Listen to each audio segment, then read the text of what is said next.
मैं अभी वसई विरार के वालिव नाके पे खड़ा हूँ, जहाँ पे सर्वसामान्य जो लेबर है वो अपना रोजी रोटी के लिए यहाँ पे खड़े हैं। और ऐसा नाका कामगार वसई तालुके में से नहीं तो पूरे महाराष्ट्र में जगह जगह पे हमको मिलते हैं।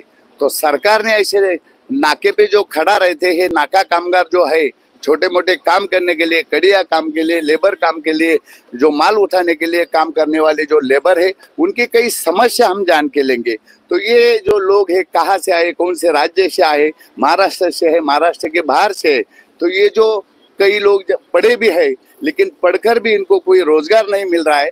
तो ये लेबर लोगों की हम लोग समस्या जान के लेंगे, इनको क्या चाहिए, कैसा काम मिलता है, कौन कितना पढ़ा है, इनके बाल बच्चे कैसा पढ़ाई करते।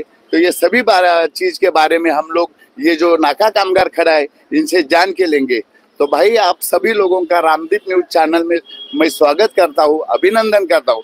तो आप कहाँ से आए और ये काम के लिए आप आए क्या? हाँ, काम के लिए आया, काम नहीं मिला आज, काम के लिए आया, काम नहीं मिला। तो आप कहाँ से आए? मैं सातारा का आहे. म्हणजे तुम्ही महाराष्ट्रीय? हाँ, महाराष्ट्र. काय शिक्षण झालेलं आहे? शिक्षण काय नाही. काय नाही, इथे काय कामानिमित्त आलात? मी काम मिस्त्रीचे काम करते. बर, काय मिस्त्रीचं काम करता? बांधकाम प्लास्टर.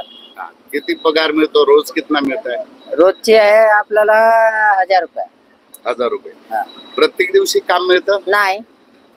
किती महिन्यातून किती दिवस काम मिळतं? महिन्यातून 10-15 दिवस.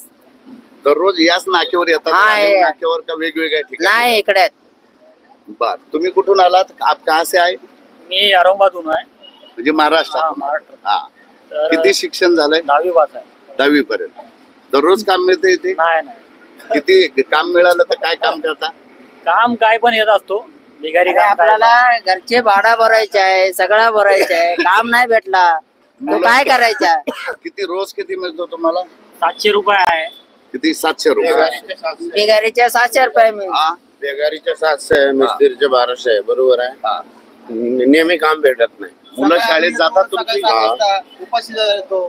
हा, सकाळी आम्ही तो उपाशी होतो पण काम धंदा भेटत नाही. महाराष्ट्र शासनाचे सध्याचे विद्यमान मुख्यमंत्री देवेंद्रजी फडणवीस, उपमुख्यमंत्री अजितदादा पवार आणि दुसरे उपमुख्यमंत्री शिवसेनेचे एकनाथरावजी शिंदे या सरकारकडून आपण काय अपेक्षा करा? आम्हाला रोजगार मिळाला पाहिजे, बस आमची हेच अपेक्षा आहे. बाकी काय अपेक्षा? बरोबर. रोजगार मिळाला भेटला. तुमची काही युनियन आहे तुमच्या बाबत? काही काय नाही आमची युनियन. काय काम करताना काही लागलं तर अर्जंट मध्ये, इमर्जन्सी मध्ये ज्या ठिकाणी काम करतात त्या ठिकाणी काही अँब्युलन्सची व्यवस्था किंवा तुम्हाला जवळचा काही नाही मिळत? मग लागल्यानंतर नुकसान भरपाई वगैरे दिली जाते? स्वतःची भरायची. या तालुक्यामध्ये कामगारांसाठी जी संघटना काम करते ती काही ऐकून आहे? एखादी कुठली कामगार नेते वगैरे? आप कहाँ से आए? हम यूपी से इलाहाबाद से। कितने साल से काम कर रहे हैं? 3 साल से। 3 साल से। आप कहाँ से आए? मैं यूपी से। कितने साल से यहाँ पे? हमको होगा 4-5 साल। 5 साल। बाल बच्चे कहाँ पे? बाल बच्चे गांव में। काम मिला तो कितना पगार मिलता है? वही 700। 700। 7 दिन मिलता है? नहीं 10 दिन 5 दिन मिल जाता है। बाल बच्चे स्कूल में जाते हैं? कैसा पढ़ाई करते हैं? पढ़ाई करते हैं।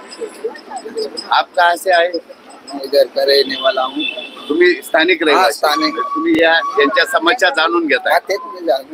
इथल्या या ठिकाणच्या स्थानिक आमदार खासदार से आप क्या अपेक्षा रखेंगे?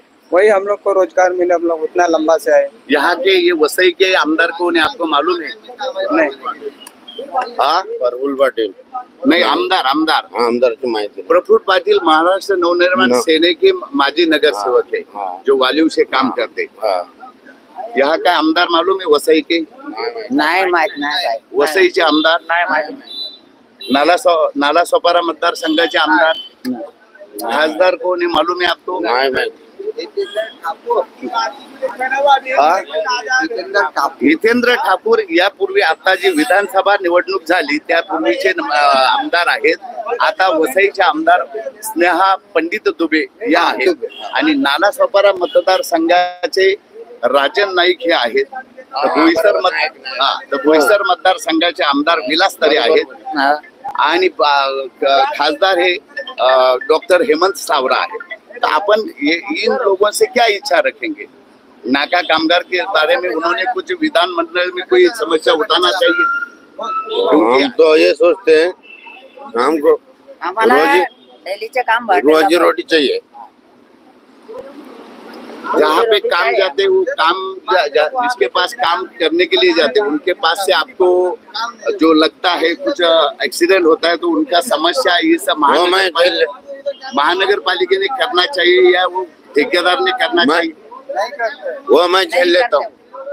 नहीं, जेल लेना और मदद मिलना। हाँ बरोबर है। जो हम जो यहाँ खड़े रहते काम के लिए खड़े होते बाकी नहीं। अभी हम लोग काम काही नहीं मिलता है जबाबदारी कोणाचीच नाही। कोणाची आज इकडे मतलब भेटला आपकी जिंदगी आणि ऐसा दुसऱ्या ही जगा भेटला. राम भरोसे परमेश्वर हाँ, भगवान के हाँ. भरोसे चल रहा है।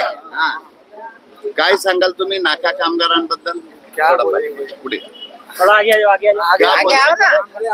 हर दिन या, काम या, मिलता या. है? नहीं, हर दिन नहीं मिलता है, कभी कभी मिलता है। मिलेगा तो क्या पगार मिलता है, क्या वही रोजाना? 600-700 इससे ज्यादा थोड़ी ना। सभी नाका कामगार के लिए आप सरकार से क्या आशा रखेंगे? क्या आशा रखेंगे? बस काम मिल जाए स्थानिक और क्या। लोकनेता से क्या इच्छा रखेंगे? बस काम के लिए, बस और कुछ नहीं चाहिए हमको, बस सिर्फ अपना काम रोजी चाहिए। रोटी चलने रोजी दे. यहाँ रोटी के चलना आमदार चाहिए। कौन है मालूम है? नहीं सर, अपना रोजी रोटी चलने दे, अपना बीबी बच्चा पालने दे, बस. यहाँ के नहीं. वसई के आमदार कौन है?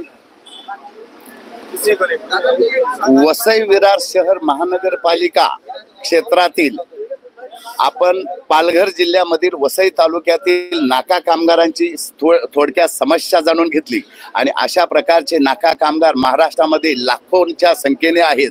राज्य शासनाने याबाबत प्रत्येक महानगरपालिका किंवा जिल्हा प्रशासनाला याबाबत निवेदन करून कमीत कमी काम करताना कामगारांच्या बाबत जे काही अपघात होतात किंवा त्यांच्यासाठी इमर्जन्सी ॲम्ब्युलन्सची सेवा किंवा त्यांच्या मुलांना राज्य शासनाच्या कायद्यानुसार 12वी पर्यंत मोफत शिक्षण देण्याची व्यवस्था करावी आणि नाका कामगारांना होणाऱ्या अपघाताबाबत जिल्हा प्रशासनाकडून काहीतरी तातडीची पावले उचलावी। कारण लोकसभा आणि विधानसभेमध्ये जे समस्या घेऊन जातात ते जनतेच्या समस्यांसाठी निवडून दिले जातात। तर या गोरगरीब नाका कामगारांच्या समस्येकडे राज्य शासनाने लवकरात लवकर लक्ष द्यावे आणि यांच्या सुरक्षेचा प्रश्न कसा मार्गी लावता येईल आणि त्यांच्या मुलांना शैक्षणिक सुविधा कशा मिळतील आणि ज्या ज्या एरियामध्ये लोक हे राहतात तिथे सरकारी शिक्षणाची सुविधा कशा होतील, व्यावसायिक शिक्षण धोरण बाजूला ठेवून सरकार मार्फत शिक्षण कसे मिळेल याकडे राज्य शासनाने लक्ष द्यावे। आज मात्र इतकेच। जय हिंद। चले टाळी वाजा.